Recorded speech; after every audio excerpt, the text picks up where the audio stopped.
매일매일 책 읽는 습관을 기르자. 11월 12일 시작합니다.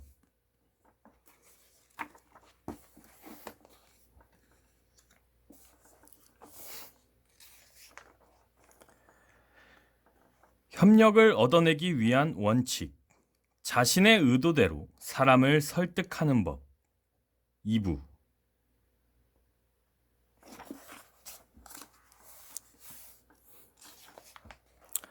원칙 10.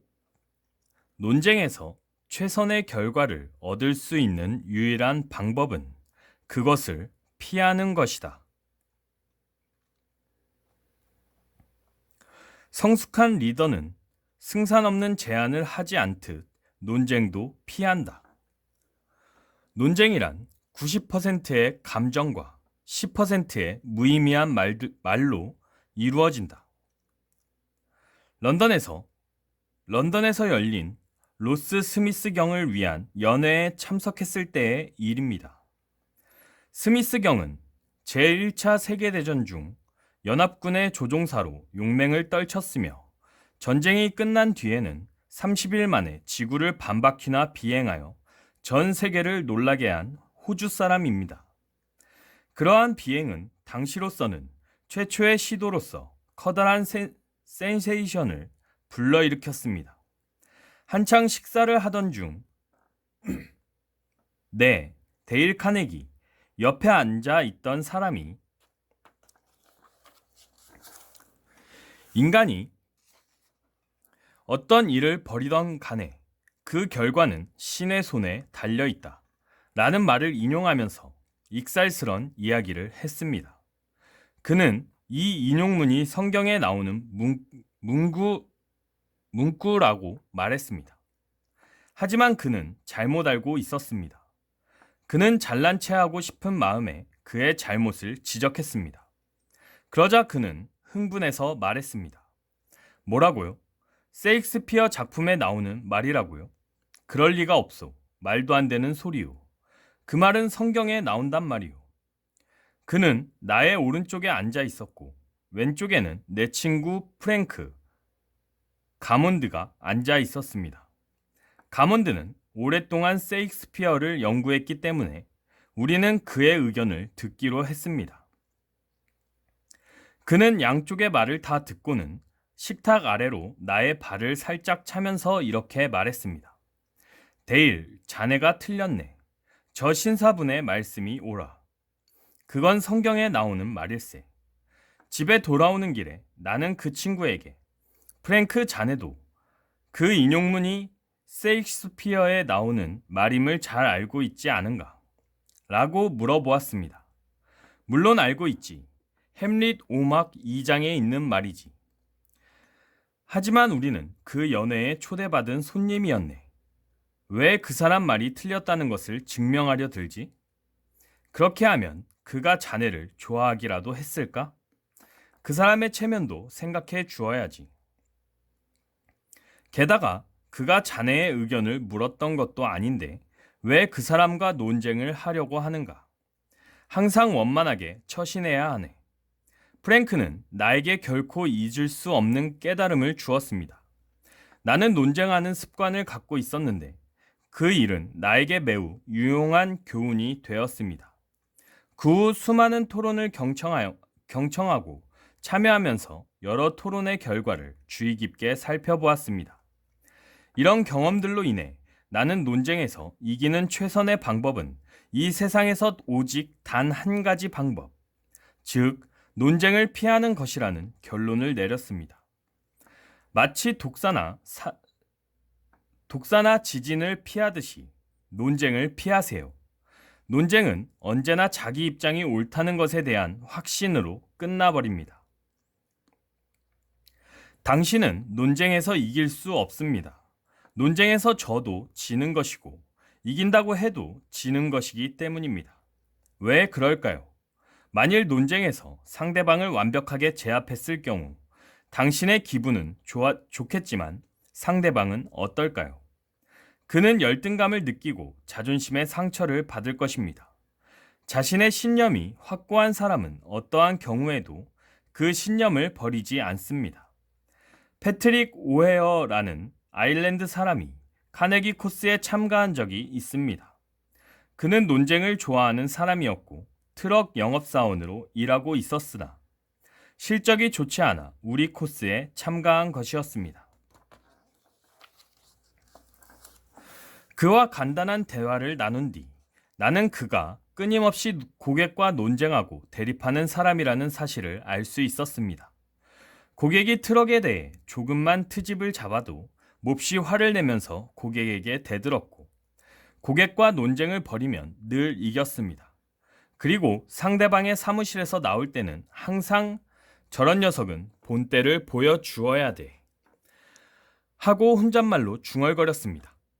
그는 분명히 할 말은 다 했지만 트럭은 한 대도 팔지 못했습니다.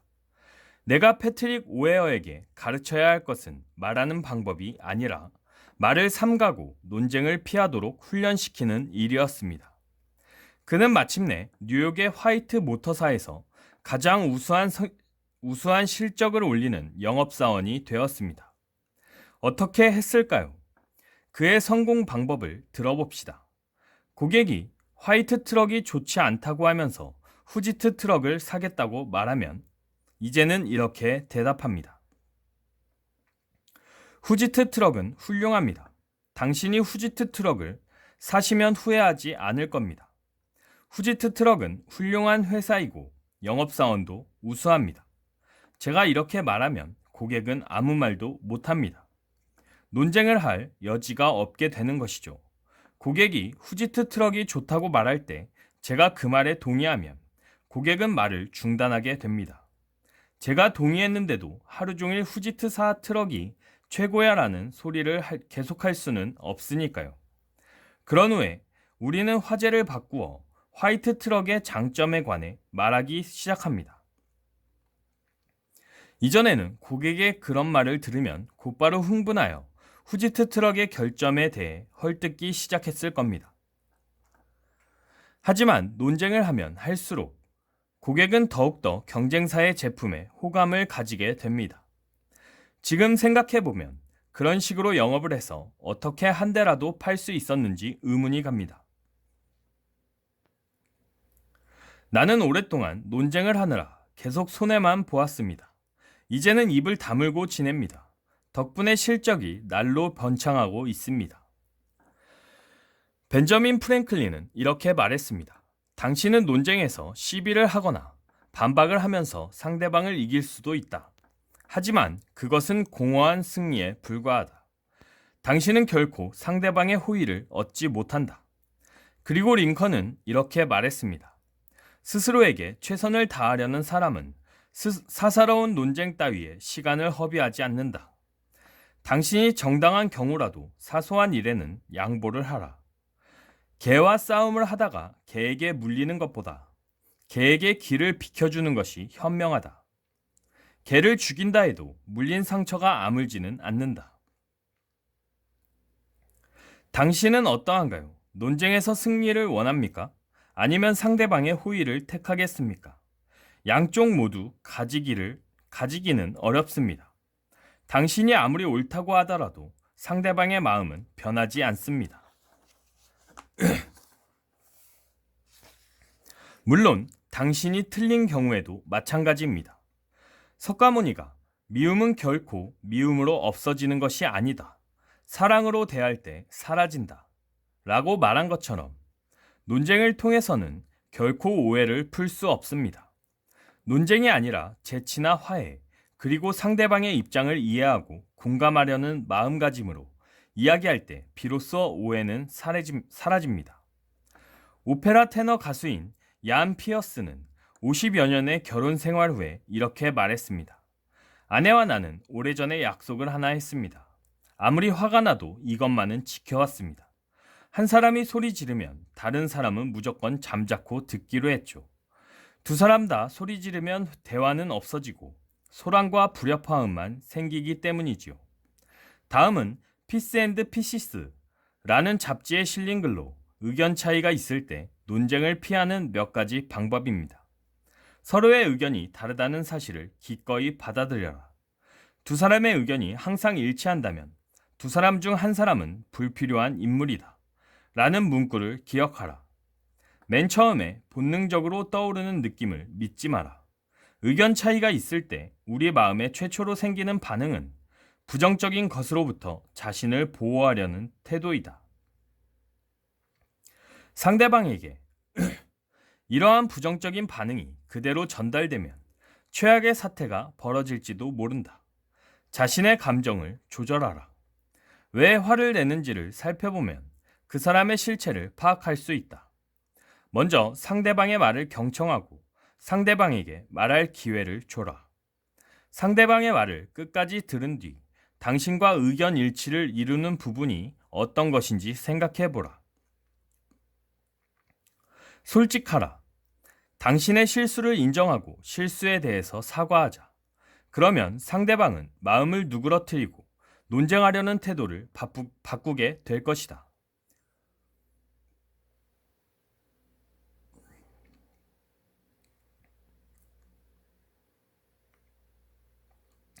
상대방의 생각을 심사숙고하여 신중히 연구 검토하겠다는 약속을 하라.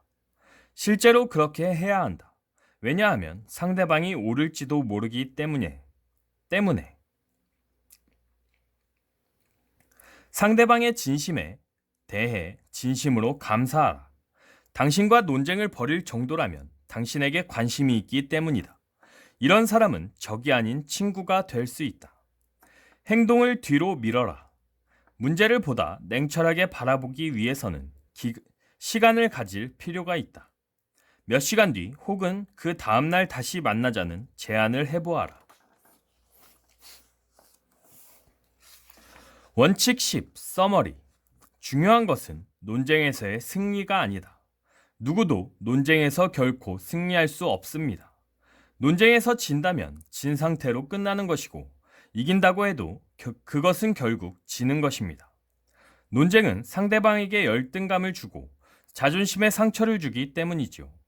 논리적인 사람은 거의 없습니다. 대부분의 사람들은 편견을 갖고 있거나 생각이 한쪽으로 치우쳐 있어 선입관, 질투, 의심 등으로 인해 판단이 흐려지기 때문에 자신이 갖고 있는 생각을 쉽게 바꾸려 하지 않습니다. 당신은 어느 편을 택하는 것이 좋다고 생각하십니까? 1. 논리적이고 학구적인 논쟁으로 결국 억지 승리를 얻는 것. 2. 상대방의 의견 중 좋은 점을 받아들이는 것. 논쟁에서 이겨도 감정을 얻어내지 못하면 승리자가 될 수 없습니다. 다음의 말을 명심하세요. 자기 의사와는 반대로 설득당한 사람은 그래도 자기 의견을 굳게 지킨다.